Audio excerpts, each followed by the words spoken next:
Okay, good afternoon. So again, before we begin, I'd like to thank the Atkinson Center for Sustainability for their support of the seminar series. And today it's my great pleasure to introduce Maryam Golnaraghi, who will be talking on transitioning to a low carbon economy. Maryam received her BS here at Cornell in chemical engineering, and then she went on to get a master's in applied physics and a PhD in oceanography at Harvard. After this, she served as a research fellow at the Harvard Business School, and a principal investigator of a project at the Harvard Kennedy School of Government.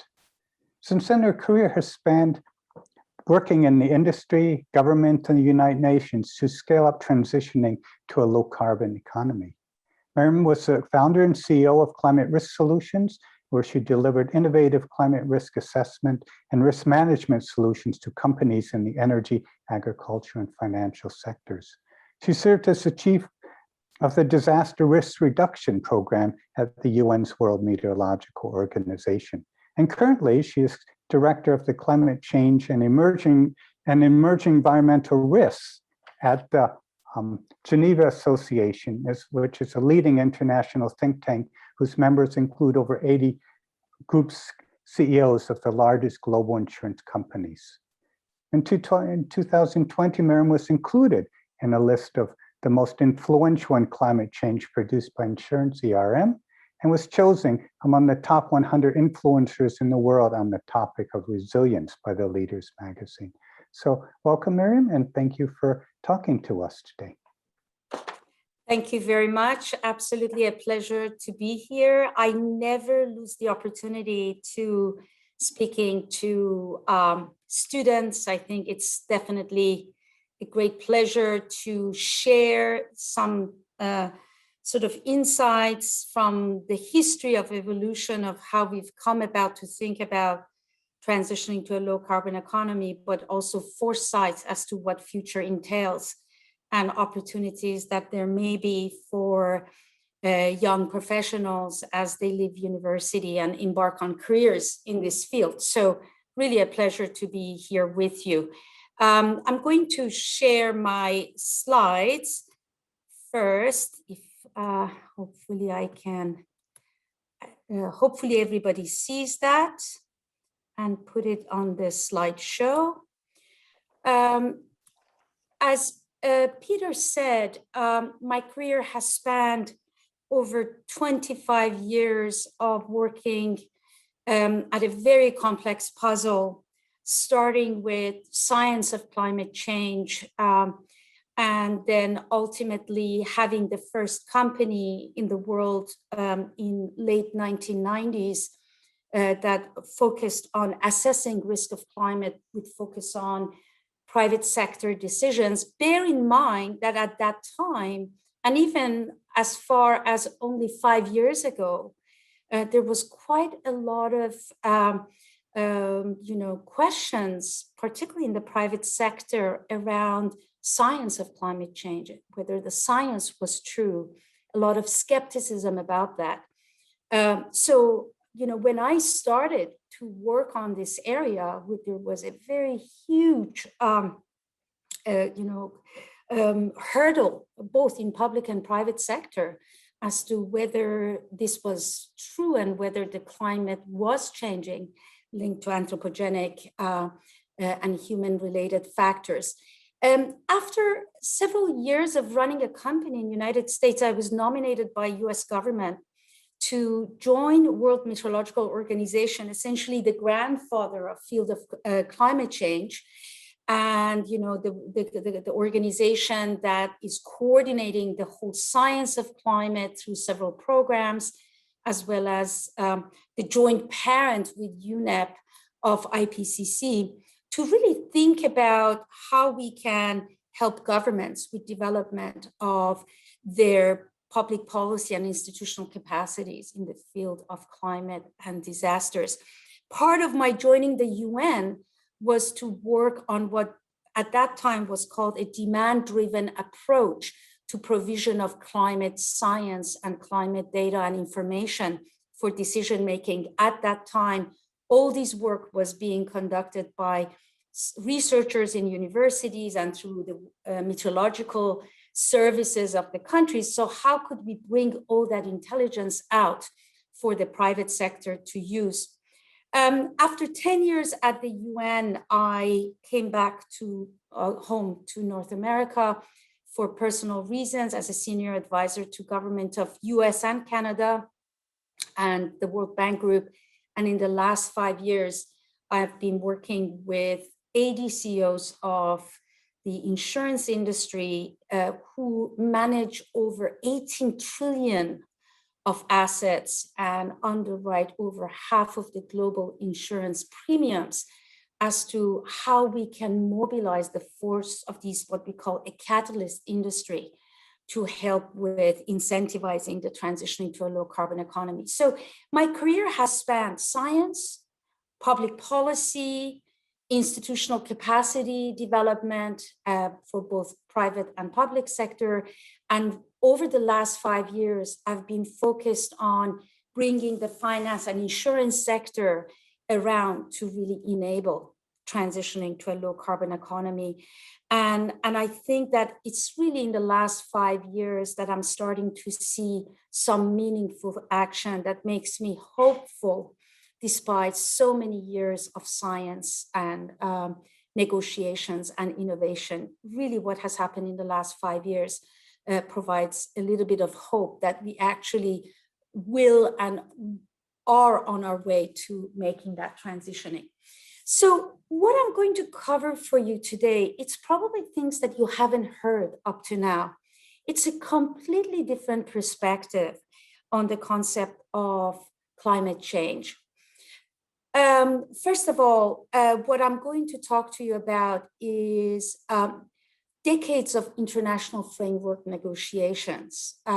What has they meant, particularly from a public policy perspective, and why the way these negotiations took place have led to the way governments are responding to these topics today. I think probably what you're going to hear from me today is going to be very different from what you may have read, just because I was personally actively involved in the negotiations on disaster risk reduction, climate change, and sustainable development goals, and I can give you an insider's view.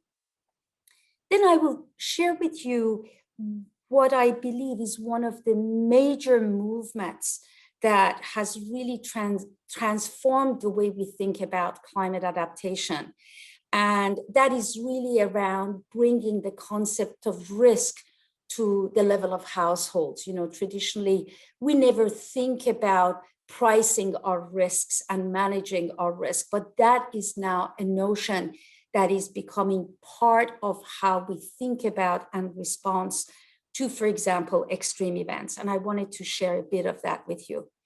Now, the next topic is I will move to the shifting in the way climate change debate is being considered since 2015, and what are the drivers of that shift. And then I will focus on 5 or 6 major developments, particularly from the private sector end, that honestly, after so many years of working in the science and public policy, I'm hopeful that finally we will get on with this transitioning to a low carbon economy, and what are some of the drivers of that. I see a question from Brooke. In the 90s, how did you defend the existence of climate change, across majority of people? Look, it was all about trying to articulate science. I'm sure you're all familiar with the process of Intergovernmental Panel on Climate Change. If I go to the next slide, Brooke, I can give you a little bit of sense about how these conversations emerged and how did these conversations sort of evolved naturally. So first of all, since the 1960s, slowly 3 major dialogues started to shape international agreements as the United Nations was established. First one was around disaster risk reduction. As we have developed and with more people and assets moving to what we call high-risk zones, further development in the coastal regions, further development in the floodplains, et cetera, countries started to experience, this sort of natural phenomena such as floods and storms meeting the society. We started building in places of high occurrences of these hazards and started seeing socioeconomic impacts, destruction of assets, death, et cetera. And that ultimately, the size of these started to become big enough where governments, particularly governments in emerging economies, started realizing that this is setting them into poverty, people are becoming homeless, people are losing their livelihoods, and they appealed to United Nations for support. And that really started the humanitarian side of responding to disasters, which ultimately transformed to a completely different dialogue in 1990s, which was the dialogue of prevention and preparedness. And that set off what we call 3 international framework agreements: Yokohama in 1990s, Hyogo Framework for Action in 2005, right after the great tsunami of Indian Ocean, and then subsequently in 2015, the Sendai Framework for Disaster Risk Reduction. This was one set of conversations that we as a society were developing and moving people and assets to high-risk zones. And as a result, human being meeting natural events, we are experiencing significant amount of economic impacts, which was starting to sort of become a considerable amount compared to the GDP of the nations and impacting the nations. We need to do something about it. So that was one set of dialogues that was shaping and taking place between the governments and across the governments. This dialogue, ladies and gentlemen, was taking place within the departments of emergency management. However, over the years started to becoming a big development issue because we realized that we are experiencing so much loss and destruction because of our development choices. So should this remain as an emergency response, or should this become a debate within our development patterns and development choices we are moving forward? So that was one debate. The second debate obviously was climate change. This came about as scientists in late 60s and 70s started to realize, as they started collecting more data, that there were certain elements of change in our the Earth climate system that was not a part of the natural variability.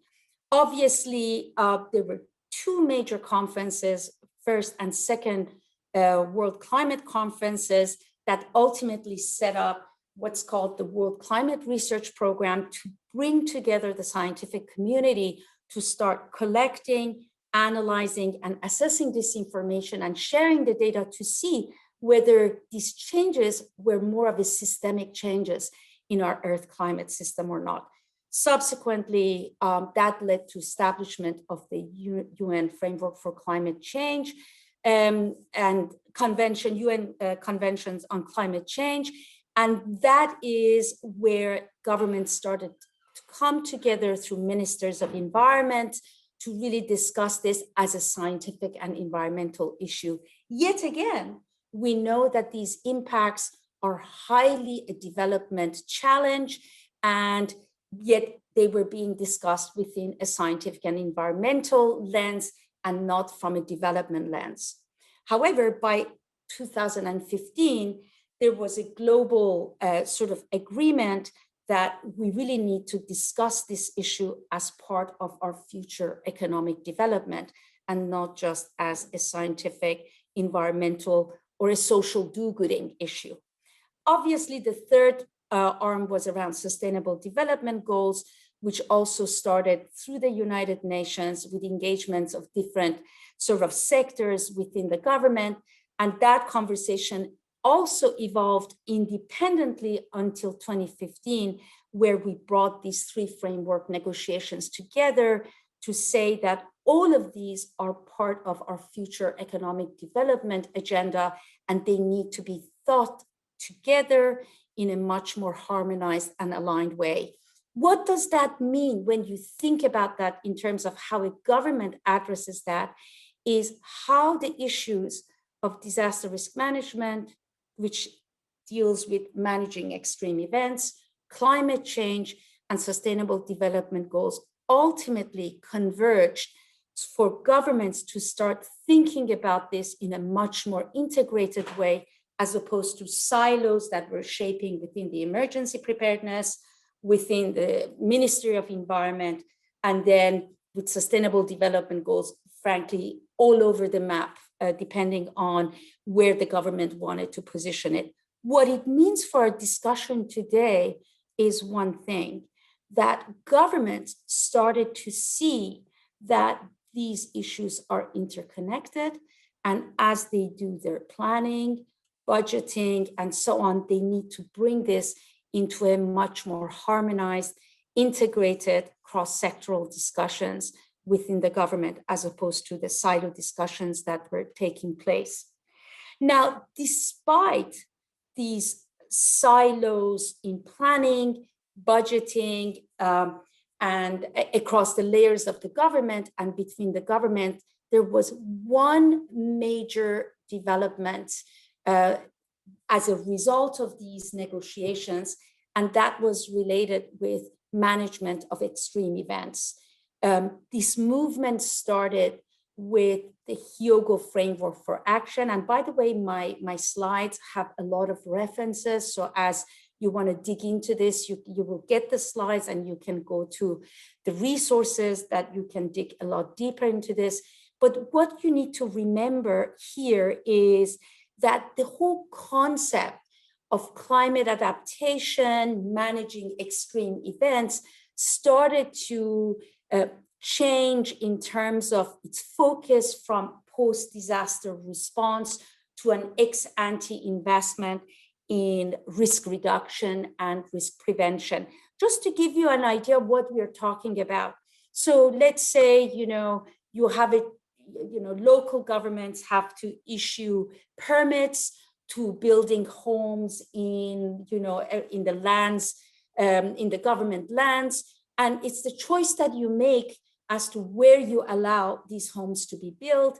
And depending on the location, they might be at low, medium, and high risks. These issues were not even considered in the past. And I would say over the last 10 years, the concept of a risk index for your home based on its exposure to hurricanes, to floods, to wildfires, it's a topic that's being discussed extensively, although I would say that actions to prevent people from living in high-risk zone still is a long way, sort of a far distant in terms of development goals, and a lot of things that needs to happen to really prevent us from continuing to build and the way that we build in these high-risk areas. Up to maybe 5-6 years ago, everybody thought that it is the government that's responsible for managing our extreme risks. A disaster happens, the president announces a disaster zone. Let's take our country, United States. Then FEMA comes to that locality, you file in a request to get funds from FEMA, and you get somewhat compensated, but nobody gets compensated to the level that they have lost. And ultimately, over time, in a country like United States, people start recovering, but in many countries, particularly low income countries and emerging economies, people fall deeper and deeper in poverty because the same resources that we may have in mature economies in a post-disaster response mode does not exist in other countries. And there's a whole debate about the humanitarian response, which we're not going to get into. Now, what has changed in the last few years, that all of us, as members of society, we are responsible for managing our risk. So what you will see over the years to come, you may go to a bank to apply for a mortgage, and you will see that the rate of your mortgage might be higher for a home in a high-risk floodplain versus in a low-risk region.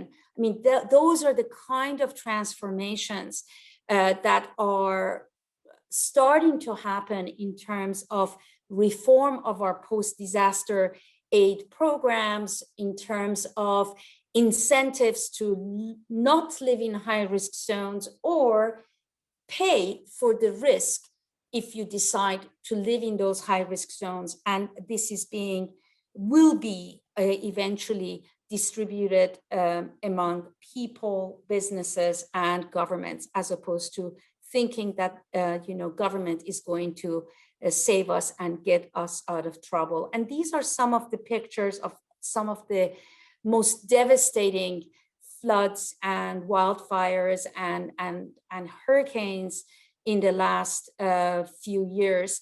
And the reality is, in some regions in the world, climate change is leading to such large-scale hazards that when they come with our developments, they become almost a systemic risk for the countries. And one of the biggest debates right now, for example, is, are wildfires insurable in places like Australia or in California and the Western corridor of United States? Similarly, this is the case with floods, and this is one of the issues that we are looking at. Let me just look at a couple of what type of policy would or have proven to discourage development in high-risk zone. That's an excellent question. That's from Max Goldman. Max, as we move into these lectures, I have given you some sample of major reports I've done on flood risk management that is full of the answers that you're looking for, with a very rich content. And you can find that, and I will point to that. And then we understand the insurance agencies vary by nation. What impact does that fact have? Industry, world governments?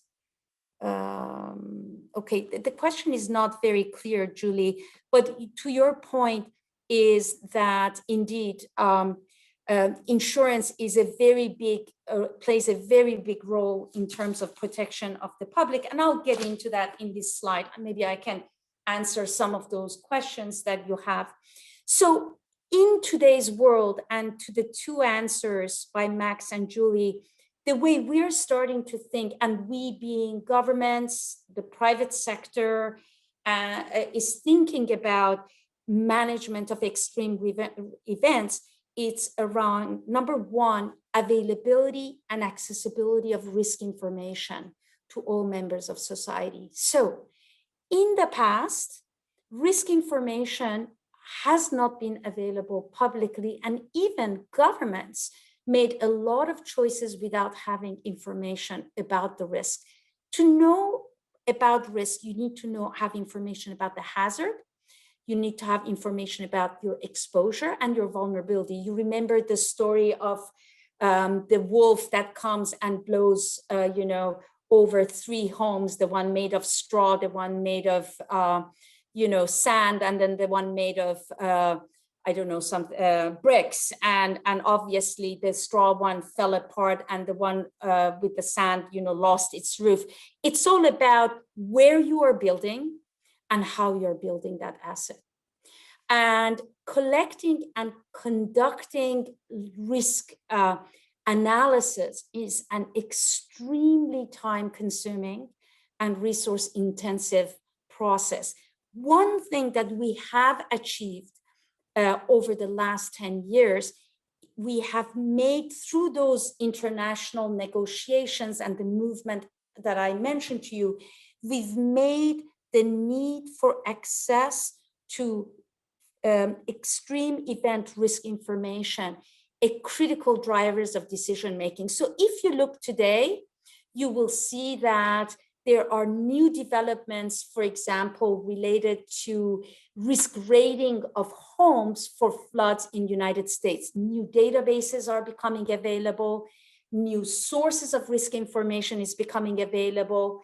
And the idea is to make risk information accessible to people, businesses, local governments, and all the way up to the federal government as underpinning to underpin their decisions. Banks are starting to look at the risk of extreme events across their mortgage portfolio or across their lending portfolio. So the concept of conducting quantitative risk assessment, which came about through the insurance sector, and I have a slide on that later on in this presentation, is now getting traction to become an all of a society accessible source.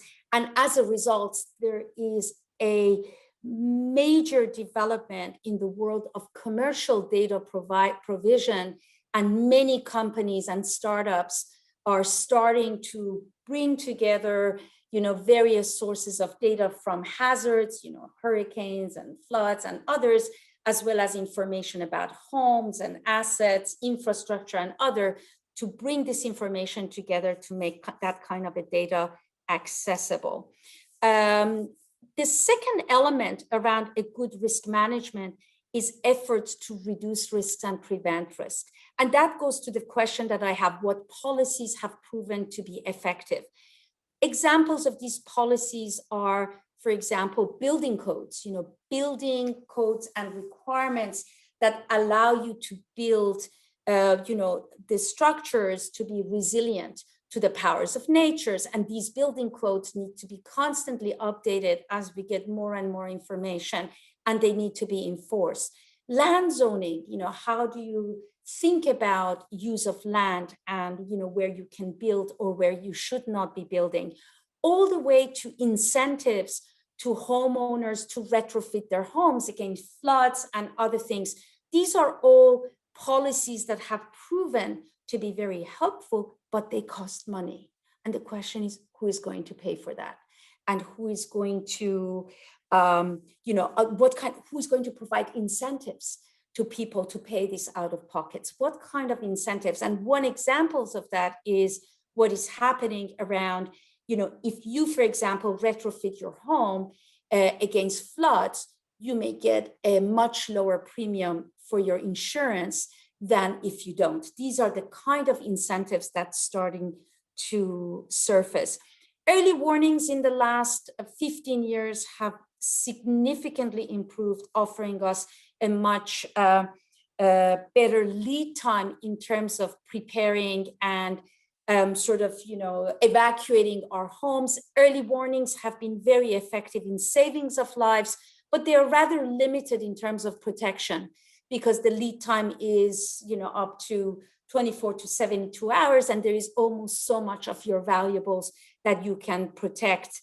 But it has been definitely instrumental in terms of saving of lives. I personally had the pleasure of being part of a 5-member team that facilitated and coordinated the development of the global tsunami warning system. For example, after the 2004 Indian Ocean tsunami, within 2 years, we managed to set up the system working with governments around the world. So every country would receive a tsunami warning under 5 minutes. And obviously their challenge is how they can disseminate that to their public. And this is something that has been one of the challenges with early warning systems. The next one, and I see questions around insurance. Insurance and other financial protection measures have started to get a lot of attention over the last 5 to 10 years across the world. You know, living in the United States, we take it for granted to have a lot of these protections, or for that fact in Europe. But only up north in Canada, believe it or not, until 3 years ago, nobody could get flood insurance. Flood insurance is a new phenomenon. Government thought that people are not living in floodplains until in Canada, cities started experiencing quite a lot of flood impact. And part of that is the way we are building.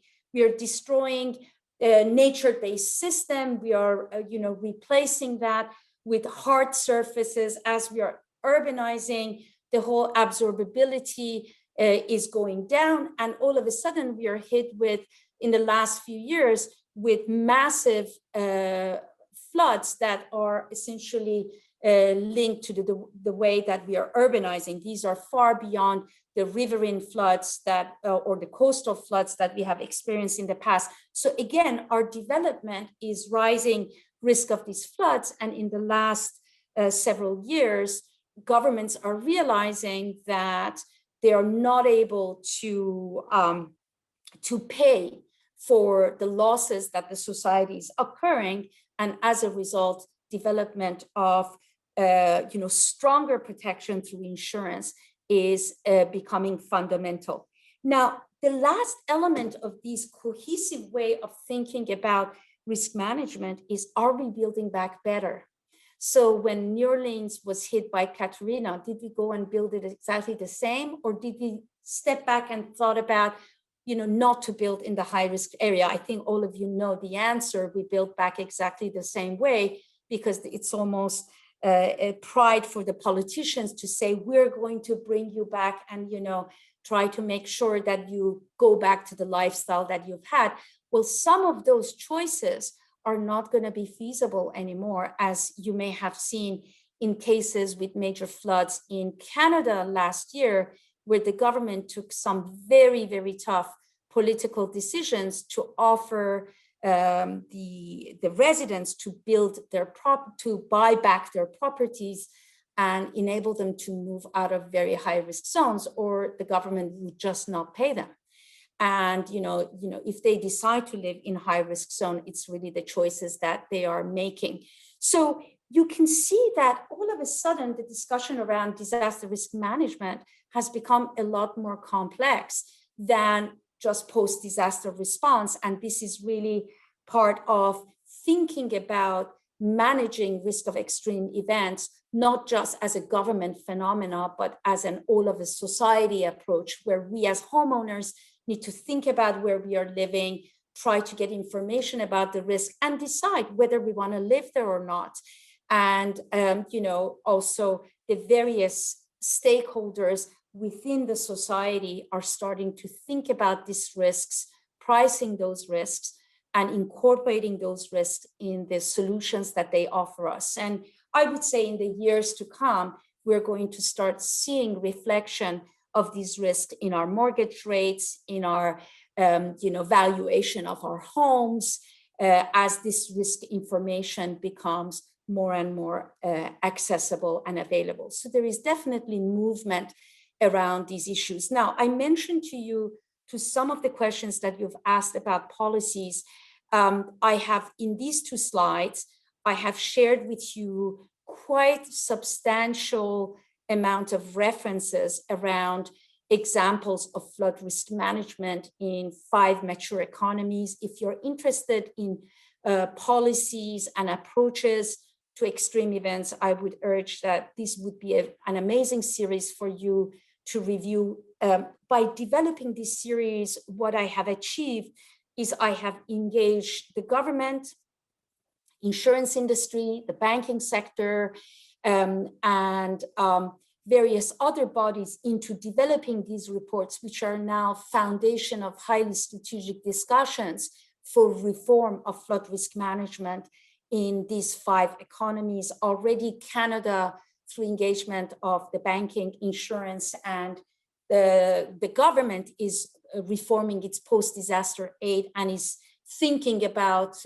reforming its flood risk management around the directions that I've mentioned. I'm facilitating these discussions in the United States and similarly England, Australia, and Germany, just as examples. Now, when you see 5 major mature economies start through an ever stronger government industry collaboration to address these issues, other economies will follow. And I would say the similar movement has also started based on this work that we've done in countries such as Japan and Singapore. So just what you take away with you from this part of the lecture is that conversation about managing extreme events has shifted from a government responsibility to an all of a society approach, and roles that we all have to be playing. But the foundation of that is accessibility to risk information, which is something that now is becoming available through the public and private sector in many countries. Just in case you're curious about, well, what about developing countries and what about emerging economies, there is a major movement that has been spearheaded by the insurance industry together with the World Bank Group and the United Nations to avail this kind of risk analytics and development of risk information in developing economies. I was part of starting that movement when I was the head of the program at WMO, and now that program has actually left the UN and has become a global collaboration under what's called the Insurance Development Forum, which really tries to avail and enable accessibility of extreme event risk information for emerging and low-income economies as a major consortium that involves the development funding agencies, development banks, United Nations, and the industry. So if you're interested in emerging economies, check out Insurance Development Forum. I don't have a reference to that in my presentation.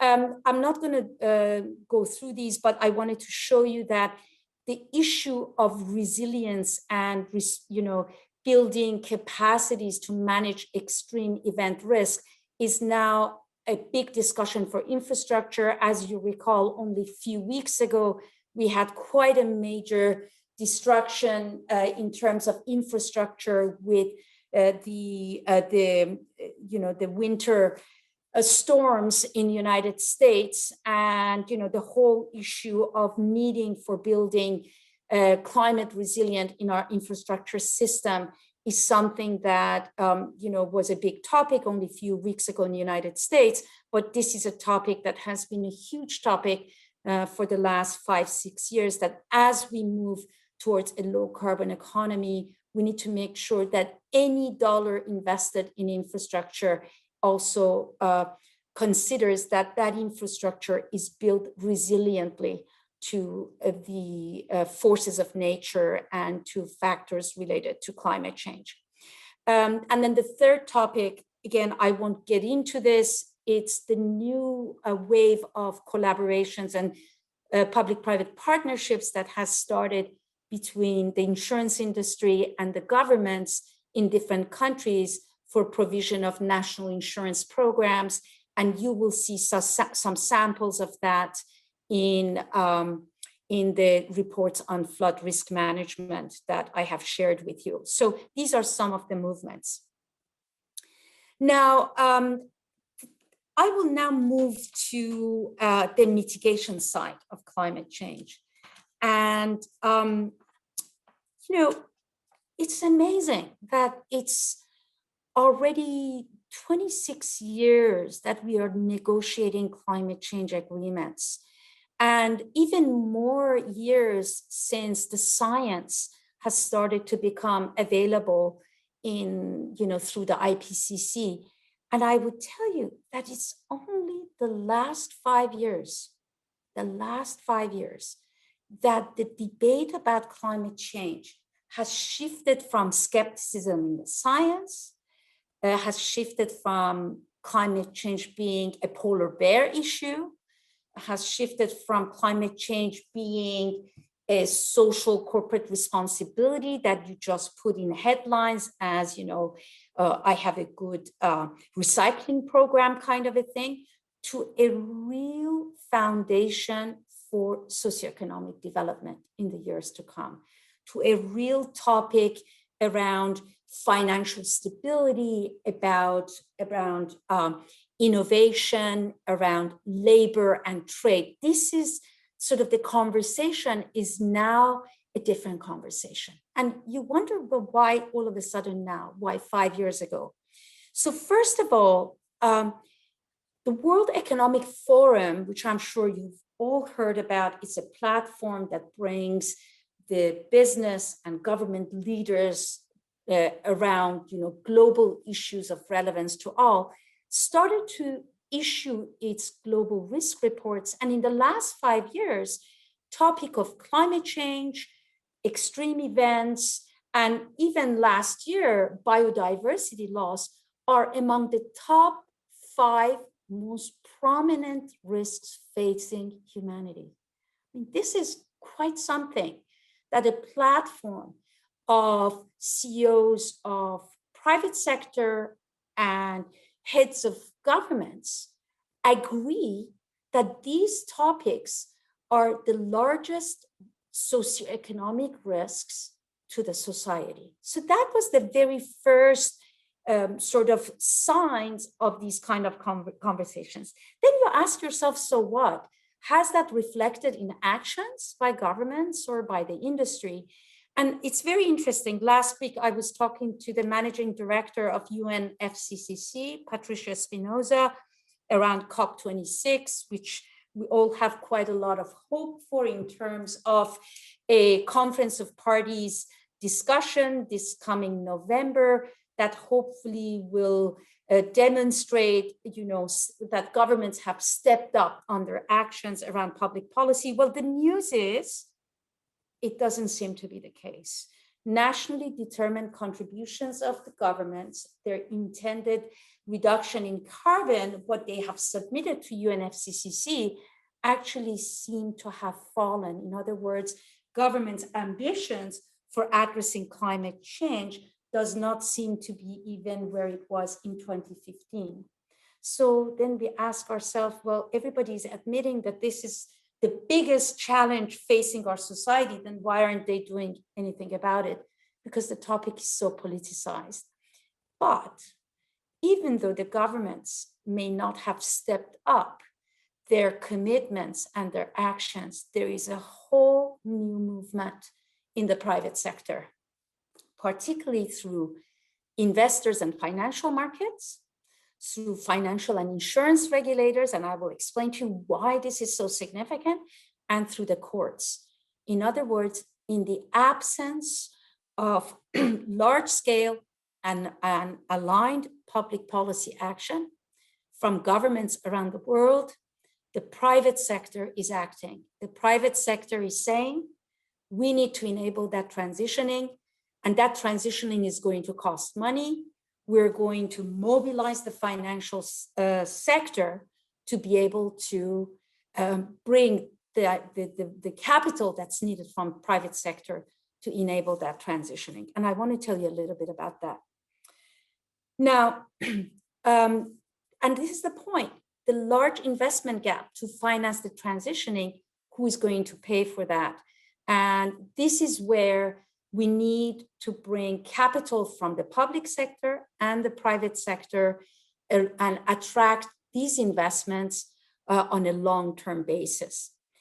Now, interestingly enough, this was mobilized not because the world realized that climate change was the biggest problem. It actually started with the 2007-2008 financial crisis. And I know that most of you are undergrads, and what I'm talking about here, it dates back to about 12, 13 years ago. So you were very young when the financial crisis happened, but I would really urge you to look into the financial crisis of 2007, 2008, which really compromised financial stability of many economies and financial stability of our banks and financial systems. So when the financial crisis of 2008 happened, central banks started thinking, what are there other elements? Are there other factors that can lead to such instability in our economy?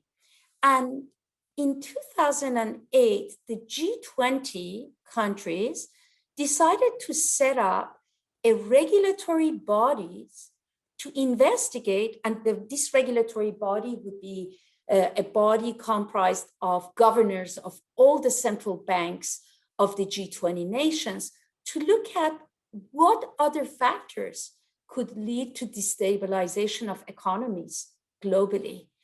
And the chairman of Financial Stability Board, Mark Carney, former governor of Bank of Canada, and at the time, governor of Bank of England, decided to look at climate change as a potential source of economic instability. And you would ask yourself, what does that really mean? Well, let me give you an example of what that means. So transitioning to a low carbon economy will impact essentially every sector of the economy, and importantly, the energy sector.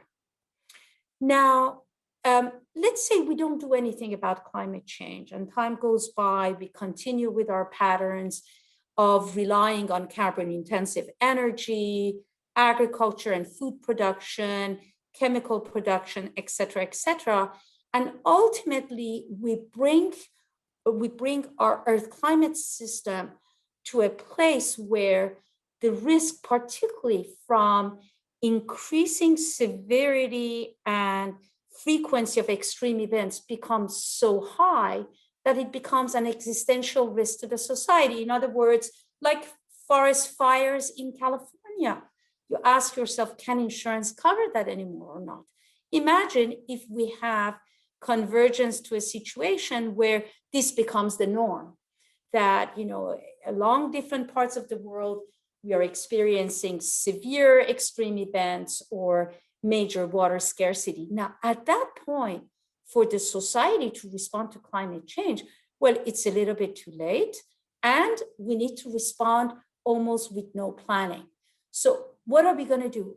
How are we going to transition from an energy sector that is still extracting oil and gas to one that is driven by renewables if we haven't planned it, if we haven't invested in technologies?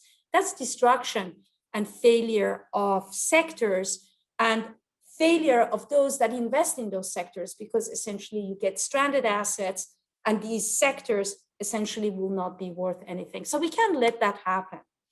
But there is a fear that if we don't plan the transitioning and we don't enable it so that we can start as soon as possible, we could get there. And this is something that was deeply worrying the central banks. So what happened is Mark Carney and Bloomberg, everybody knows Mike Bloomberg, they set up this task force under the Financial Stability Board to look at risks of climate change. So the idea of it is that for investors to invest in a risk-informed way about the future of energy system and what they wanted to invest in energy system or in agricultural systems that would be clean and robust, they need to have information. They need to have information about how our energy companies are tackling climate risk. What are the risks to them, and what are their opportunities in transitioning themselves to a resilient low carbon business model? So with that, under this regulatory body, Financial Stability Board, an industry-driven task force was established to determine how would a publicly traded company report on their climate risks and opportunities publicly, so that as an investor and shareholder, I know what this company is doing, what it is planned, and I could choose whether I want to continue investing in it or not. And that really set up a whole new movement in the investment sector to really start not only looking at its own risk, but starting to demand this kind of information from companies they were investing in. So let's take an Exxon. The shareholders of Exxon started asking Exxon, what are the risks of climate change to Exxon and what decisions Exxon is taking to ultimately shift its business model from a carbon-intensive business model to one that really is banked on green, clean, and CCS technologies. So this fundamentally changes the whole equation. That all of a sudden, your private sector investors are asking you as a company, what are your plans for the future? And if they're not happy with your plans about the future, they might actually, stop investing in you. And there are also other things that has happened. So this establishment of the TCFD was a game changer in the private sector. All of a sudden, it sort of started waking up private companies or companies in the private sector that, I'm not just waiting for government public policy to kick in.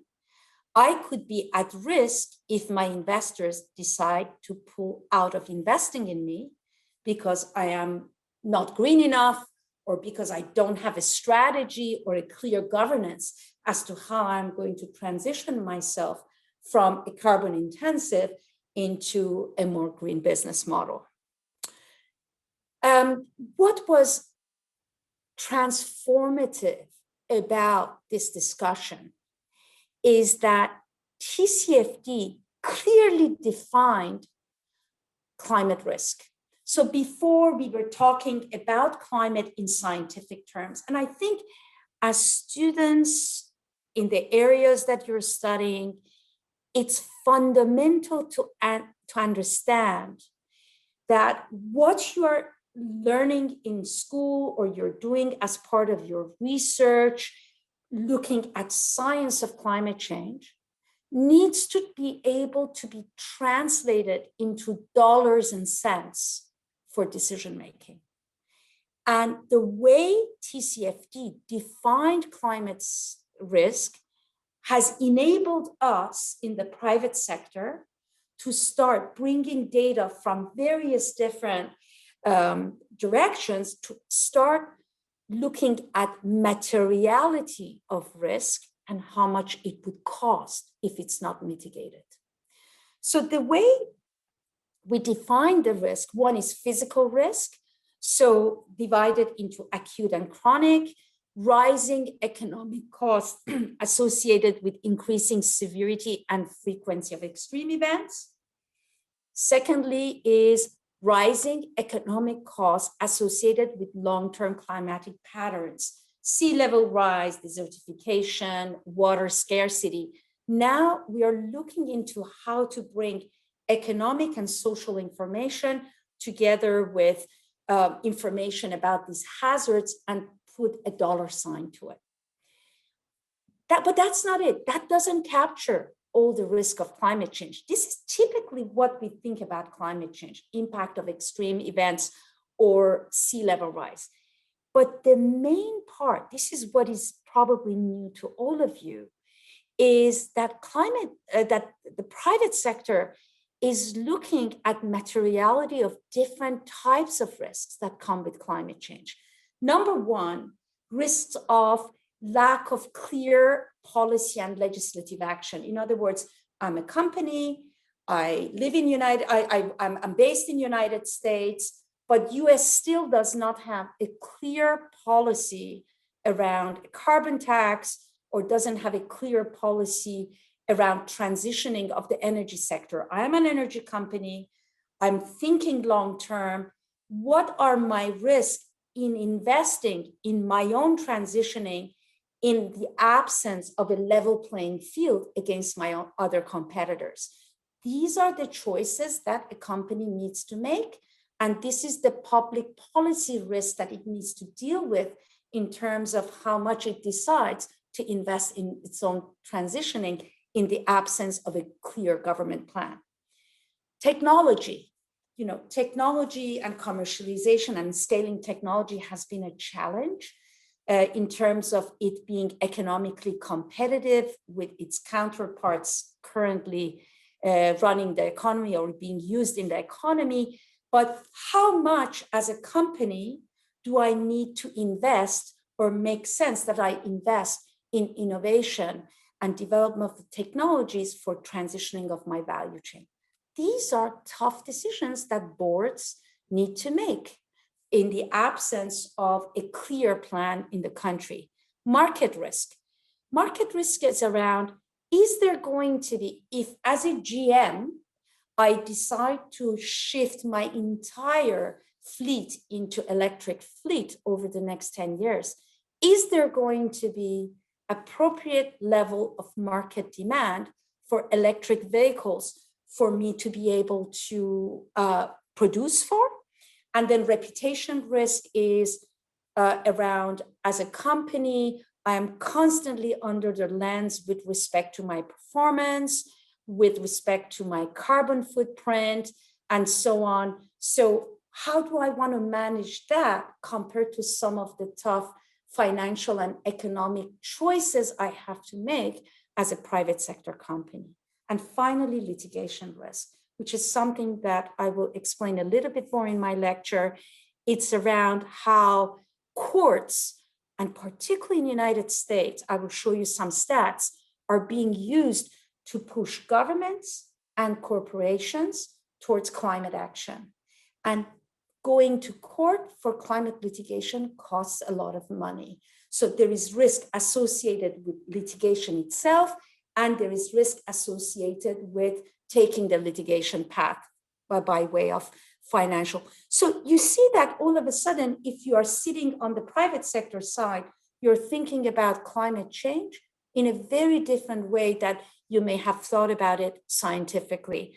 And defining risk in this way has made it possible for companies to start thinking along the way that they would think about their business about climate change. Now, I've gone a lot. I see 12 questions, and let me just stop here before I go more a bit. And we are also about at quarter till. Oh gosh, and okay. I still have so much to do. So let me then, I think for many of your questions, I can answer it along the way.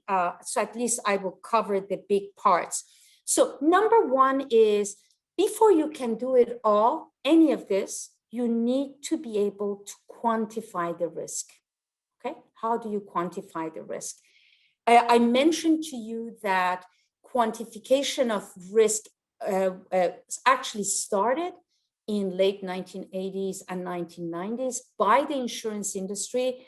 If you're interested in data analytics, I would say I have provided for you the sources as to where you can look at how you actually do disaster or what's called natural catastrophe risk modeling, which was the foundation of what we've done in the last few years in terms of how do you go from modeling of extreme events to forward-looking climate risk assessment scenario analysis that companies can actually use in their decision-making.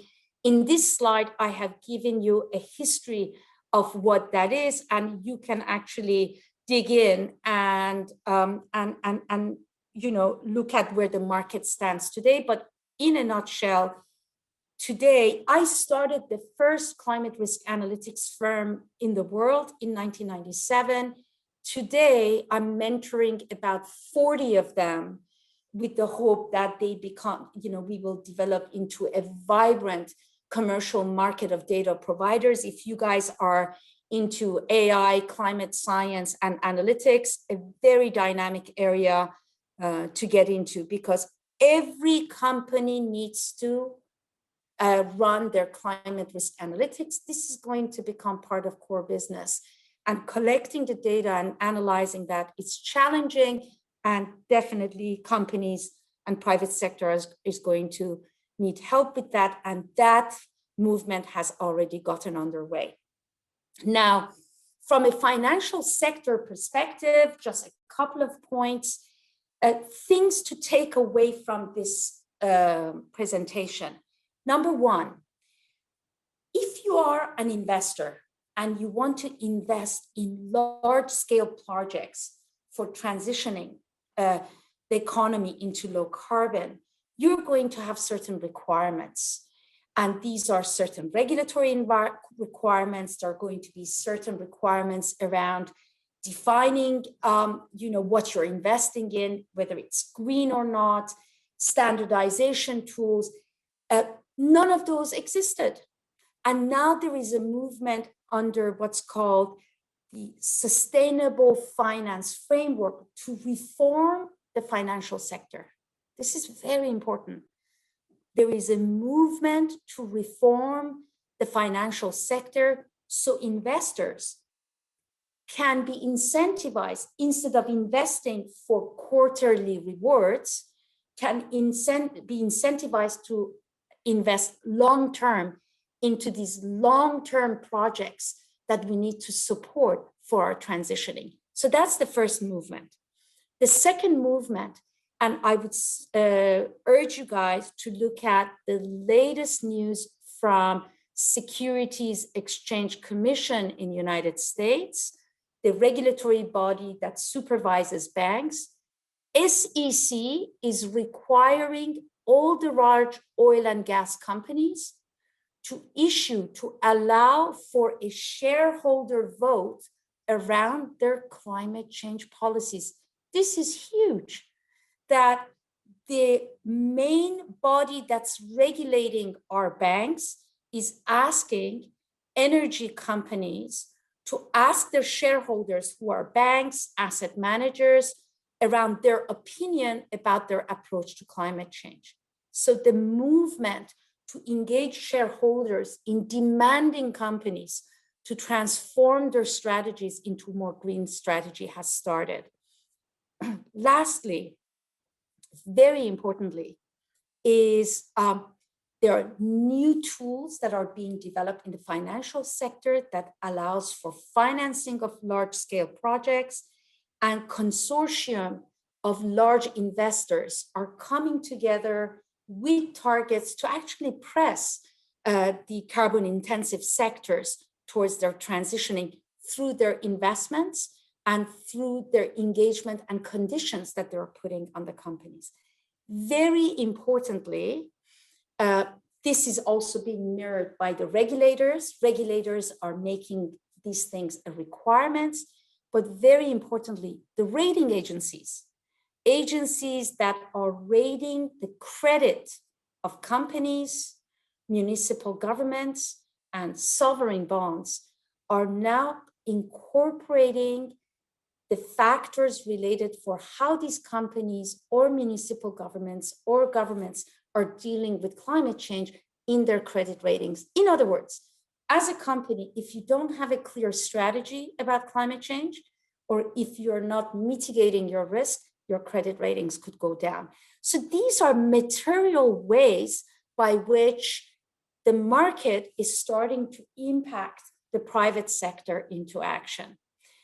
Now, just the last part of my presentation is around how courts are being used to push for climate action. And this one, I'm actually publishing a series of reports, and I've put the reference to it.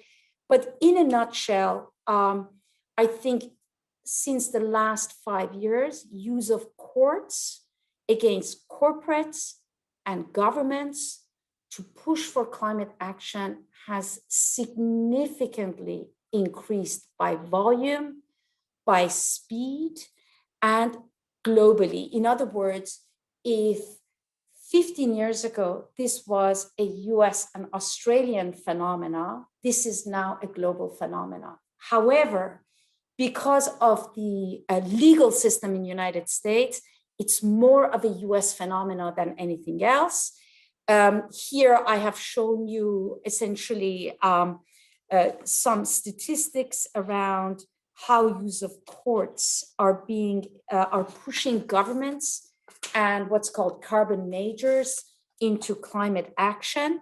And this is one of those things, with one case winning, the whole world will use that case in their jurisdictions to push for these things. And as we are seeing around the world, and I would suggest that it's a whole area, I don't have time to get into it, but familiarize yourself, because it's becoming a prominent way of pushing governments and corporates towards action. Next issues on our agenda is, we've just talked about what is happening in the area of climate change and society, and how is that materializing into private sector action, particularly in the absence of public policies. The next theme that's getting traction is the bigger issue of environmental risk and biodiversity. And, we have discussed this more as a scientific issue until now, but now similar phenomena that you've seen, that I've explained to you, that has come through the financial sector, regulators, and courts, is now starting to put its arm around the bigger issue of environmental risks.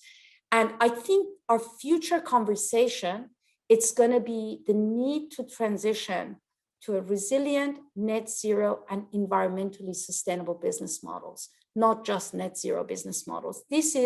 Watch out for that. This conversation is going to become more integrated and more cohesive in the years to come. I have managed to get to the bottom of my slides, rushing through. Here are some takeaway messages, but I want to maybe go through some of your questions. And what is greenwashing? I can answer that. Greenwashing is when you pretend you're green, but you really are not, or where you are pretend that you want to be green, but you're really not doing anything. Your actions are not showing that. And in fact, beware that many of the messages that are letters that are coming out of CEOs talking about their plans for transitioning is actually greenwashing, to create headlines. But use of courts is catching on to these corporations and financial institutions. And greenwashing is one of the main reasons for why litigants are going after corporations and governments to try to prevent that. You no longer can prevent that, or pretend that you are green. Your actions have to show that you are. If they are, how will corporations be punished if they're charged or tightened regulations? So essentially, regulation probably is a very important way of enforcing and pushing corporations for actions. But as I mentioned, now corporations are being pursued by their shareholders through shareholder resolutions, where shareholders are demanding certain approach. And if the corporation doesn't respond, shareholders could be taking the corporation to court. I mean, it's that bad. Directors and boards of corporations could be subject for legal cases, for example. Also, it can happen through rating agencies, when your credit rating can be affected based on your behavior. Let me see, I'm just looking at more of your questions. Negative is created by private sector. What do you think society and government often begin to act and effort? Will people start? These are some questions. So the question is around public-private engagement and engagement of people in their decisions related to climate change. I think these conversations have just started. I'm one of the few people that whenever I looked for home, I wanted to know who built it, what are the risks to that home. I would talk to insurance companies around that. But how many of you think when you go to look for a house, people will look at the risk? I think these kind of conversations are starting to get a lot of traction. I think more and more we're going to have a discussion that engages the government, the private sector, people. We all play a role, and we need to be incentivized to play them well. So we will see that. I would suggest that you read the flood series. Many of your questions related to insurance industry, related to role of government, industry, and people are tackled there as with real good examples. Who is litigating the corporations to the court? The governments. Any questions you have about litigation, I'm publishing a report on 13th of April. So look for my name and look for Geneva Association, and probably the most comprehensive report about the climate litigation landscape is there, and many of your questions can be answered. How do you implications? I'm just trying to, Peter, how are we doing with time? We have about between 2 and 3 minutes, so we're almost at 4. So I would leave the last question, if you can go through this and ask me the last questions, because it's just... There are many of them here. Okay. Yeah. So you pick the last one, Peter. Okay. Or if you want to ask a question. But I want to spend 30 seconds to finish. I want to say one concluding remark before everybody hangs up. So please ask the question and then I can wrap up with my comment. Okay, I'm just going through them. So, okay, here's one from Ashni. Can you elaborate on the role of civil society NGOs play in the governance of risk reduction? How's this role impacted by countries that suppress such organizations? Perfect. This is an excellent question. And in fact, I worked with many NGOs in context of emerging economies. I think NGOs play a critical role in risk awareness, in promotion of a number of these ideas, and they could serve as a catalyst. I work with many NGOs that particularly serve as a catalyst bridging between government and local communities. So I think NGOs in this are foundational in terms of enabling, empowering, informing, particularly people and communities around action from perspective of what are their opportunities, but also enabling those actions on the ground. And I can come up with 500 examples of this, but unfortunately time doesn't allow. But let me give you one last remark. When I started my journey in late 1990s, after I finished my PhD, I created my career. There was no career for me. The only career was going to academia and becoming a professor, which is extremely important and noble, but I knew that I have to bring my science into action in the society. And at every juncture of my career, I had to make very tough decisions. You are in a very, very different boat. Right now, the environment is getting ready for you to take this in a career opportunity from many different lenses. I hope to see more scientists working in the private sector. I hope to see more of you inquiring about the various ways you can apply yourself through different channels, being in the financial sector, working for a company, working for the government. Sky is the limit. And I think the path has just been opened for you to go out there. You are the leaders of the future, and unfortunately are inheriting some of the most challenging issues. But let's put it this way, you need to innovate.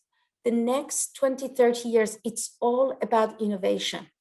And I think if I could live my life again, I would be ever so excited if I were in your boat, in your shoes, to tackle what sits ahead. So be curious and go out there and explore. There are many different ways that you can apply yourself.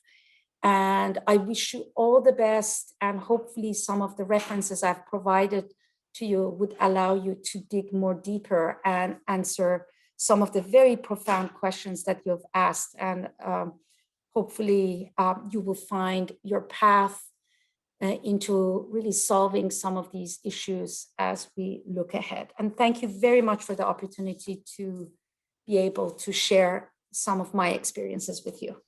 Thank you very much for an inspiring talk. We really all appreciate you spending your time talking to us, and hope to see you again in not too distant future.